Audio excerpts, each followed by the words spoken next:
words of Cleo Ice Queen, what they don't know they can destroy. That I'm releasing an album. I started working on it when COVID just came in 2020. Like hardcore dancehall, a guy who was like tongue twisting, and then there's B-Flow who's known for the message. So it's a combination of both. I've had conversations with people like Sarkodie. Coming up next. Coming up. Today's guest, you know him as B-Flow, Brian Wembia on Prime TV, boss. PMC. Atishani. Good to see you, Pressure T. Laka. Yeah, pressure, cool. We're surviving. Yeah. Let's survive. Welcome on the show. Thank you so much. Here to talk about something that I want us to get to talk about. Yeah. But give us a recap what you have been up to. Let's talk about over the years, things that have been keeping you busy. Yeah, because it's been 7 years since I last released an album. Particularly 7 years from 7th April 2016 to date. So muri 7 years yapezekati na chapo chetu matua ya manager 2016 na mbona chapo matua kwa America na chako ka tour of like 6 states na bwelera kuzedi na bwana yenda foot na enda ta launching the Obama Foundation na iko hivyo kwa chako ka tour ta sharing ko stage na bene Queen Latifah bene Common, bene Nas, bene Chance the Rapper, tabwelera futi ma 2018 taenda kuvama UN Commission on the Status of Women ku UN headquarters ku New York. Tabwelera tabwata space ko kuma Netherlands. After Netherlands I did Denmark. After Denmark I did Norway. I also did Malaysia at some point. Yeah, so it was just like country to country. Can I remember if I did Africa? Yes, we also did a bit of Rwanda. Yeah, we did Rwanda. We even did a collaboration in Rwanda there and some videos as well. Yeah, but mainly it was centered on the work that we do as a result of the music that we make. So kumankalaijati wapanga manimbo. Then manimbo segula opportunities where you find that you just sing a song like something special about a woman because I understand what my mother, for example, went through. Then apeskat kulima projects like women where they want you to come and participate and perform. So it was project after project. Palaste, I feel like the music suffered. Where like I didn't have time to be in the studio to record music. Yeah. Now you are back 2023. And I'm sure from the intro you heard me saying it's rare that we see an artist go on a break. People won't understand that you are busy with other things. Exactly. and then the things are somehow linked to music. Yeah, though 2018 I released a single called Atishani. 2020 I released a single called Amanoni. So it was just been like 2 years pakati putka single kamozi, but it's been long. But let's talk about your comeback. I know people, the viewers who are watching right now, they're trying to find out. We've been seeing you posting about your countdown to the album. Are you not a bit nervous? because you know you guys who are creatives, you know there's always that thing where you want to make sure that whatever you give to the market is going to stand out. Exactly. And like I was saying, are you not like at that point feeling like maybe people still feel like they are listening to the old B-Flow? Like you need to go with time. Like is there such a point where you feel like that? I know what you mean, and it's very normal. I think being human, even when you're selling a product, before you start selling it, you're thinking like, what if they don't buy? What if they don't buy my tomatoes and they decide to buy from the next shop or something like that? So that feeling can be there, but on the other hand, there's a lot of confidence that I have in the work that I've put in, because at the end of the day, I'm trying to reward my own hard work. So na palauka. And then the interesting thing is that this album, actually, I didn't just start working on it the day I announced that I'm releasing an album. I started working on it when COVID just came in 2020, beginning of 2020. I was just working. The only thing is I didn't want to announce. 2020 was not a very favorable year to release music because it was not going to make business sense, because there was, lockdowns around the world. And then 2021, the mood was also like elections and all those things.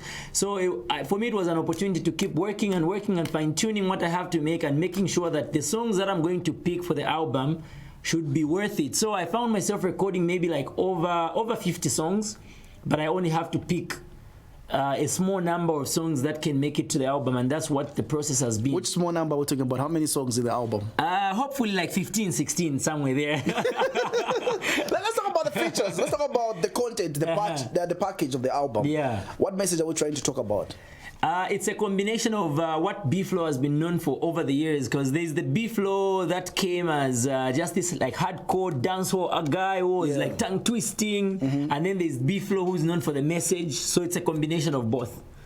Yeah, we're still expecting features, definitely local and foreign as well. Yeah. Production wise, I know we know that you can produce your own songs, but is there any other producers that we should expect? I haven't really been involved in the production, but I've worked with, I think, the cream de la cream, both old and new producers. KB, TK. Those are good guesses. You could be on the right track, but I don't want to preempt right now, because I want, when they see the track list, then they'll see the list. But I know you talked about being nervous because maybe you could be outdated or backdated, like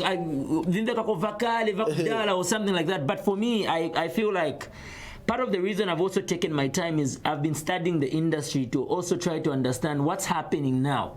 So if I say what's happening now, for example, it is also a matter of saying, so which producers can I work with now for me to achieve the sound of now? Which artists can I work with that are relevant to this day, so that it makes sense as well? It shouldn't just be like, I know, because adjusting sometimes I've had conversations with fellow artists who've been around for a while. Some of them have refused to change anything about themselves, where they would just say, change style yanga, because this is what people loved me for, this is what people accepted me for, so I'll just stick to this. But I want to try out a combination of what people knew me for and what today's music sounds like. Yeah. Let's talk about, I know we were talking about your album, but let's talk about Yo Maps filling up the Hero Stadium as one of the artists. How does it make you feel? I am so proud, man. I'm so proud. The whole initiative, for me, it's a story of courage, that someone can dream. Someone who came from a small town like Kabwe, you know, a town that sometimes used to be called the ghost town or the sleeping town, where you don't expect much activity. A guy comes with a dream and says, I'm going to Lusaka to become an artist. He makes it big on the national scale, and apart from that, he starts to dream like, oh, I can fill up a stadium, the biggest stadium in the country. He tries his best and pulls a very big crowd, and people, the credit shouldn't just go to Yo Maps himself, it should go to the fans as well, who decided to show up on that day, even when others said, inesinza endako cause angakule mutu, or inesinza endako chifuka Mazambian musicians mama nipanga ine mama zinvesa, or whatever, like whatever stories people try to come up with. But you saw a group of people that decided to go.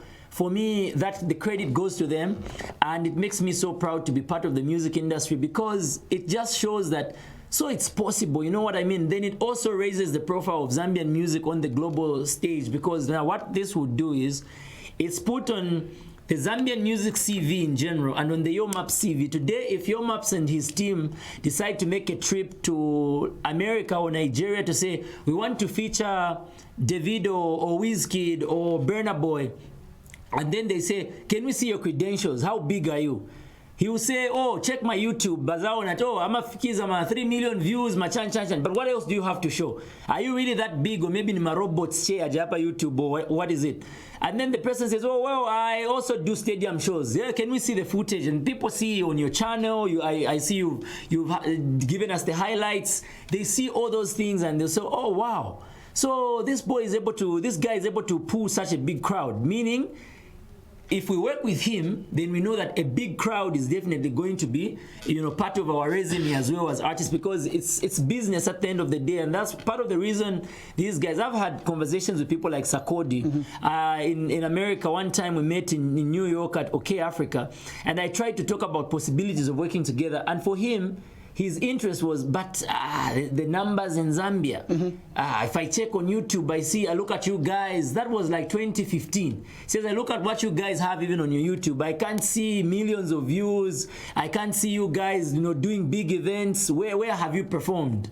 You know? So those were limitations that we had when it comes to people wanting to feature Zambian artists. So you find yourselves in a situation where you have to spend a lot of money for you to get a feature. But when you are big, someone will look at it like, even if this person doesn't give me the money right now, he'll give me the money in form of the following that he will drive towards me, because if he's favored in his country, then it means that in his country, they'll also favor me as a featured artist to say, oh, the guy that agreed to work with the guy that fills up stadiums.